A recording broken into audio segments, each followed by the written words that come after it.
Wallet.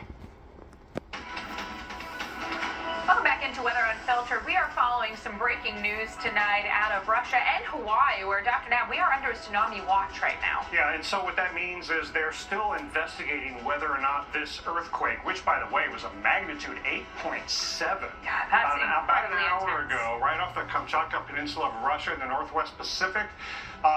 Depth was about 11 miles, but it's over water, and so whenever the earthquake happens over water, it has a better chance, especially when it's this strong, to produce tsunami waves. Now, tsunami waves move pretty quickly, but on the other hand, Hawaii is more than 3,000 miles away from the epicenter, and these tsunami waves, out in the open ocean, they aren't really very perceptible. Right. They're not real high, but man, they move fast, like at 500 miles an hour. So, the earthquake was about an hour ago.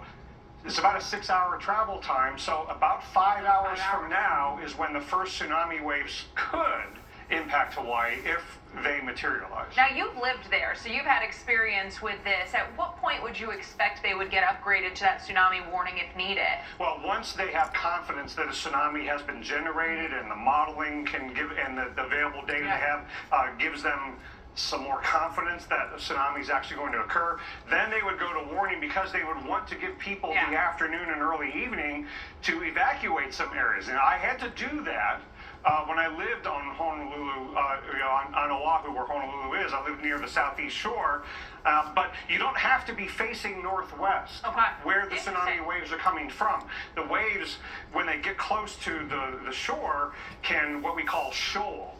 They feel the bottom and they start to grow in vertical size, but they can also wrap around Interesting. islands. Yeah. Well, and you pointed out these earthquakes over water oftentimes do a better job of creating tsunamis because you get some displacement. And now it depends on the type of earthquake, whether it's the strike slip or more of a shift, an up and down shift. If you get that up and down shift, you can really see that, rapid, jarring of the water. And then, as you point out, they move about 500 miles an hour. As you get closer to the coast, so the shallower areas, you get the waves slowing but also increasing in height. They're not out over the open water. You may be in a boat and just feel a little boop, but obviously closer to the coast, it's going to be a much different story. Yeah, and these waves can be very fast moving even as they slow down near the coastline, and they can go into bays, into inlets, and if it's a big enough wave, that can go over normally dry ground.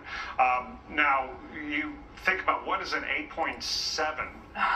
That is a significant earthquake, a lot stronger than your average tornado, certainly, Right, in because, terms of what you would feel. Right, and a 2 to 3 is not equal to a 3 to 4, so they're not going up, in an equitable amount of energy or intensity. So here at 8 plus, we're up there with the energy of a Krakatoa explosion. Yeah, and so a lot of big earthquakes in the Pacific Ocean's Ring of Fire have happened over water far, far away from the state of Hawaii, and then they get the tsunami waves hours later. So the benefit for Hawaii is they have the benefit of time to investigate this, to see if it actually generated a tsunami, how much of that energy is aimed at the Hawaiian Islands, and then Civil Defense and the Weather Service will work together to get the word out. But the Pacific Tsunami Warning Center, those are the folks who are investigating the data to see if a tsunami was actually generated. Yeah, now are they just looking at buoys? Is that the main source of data?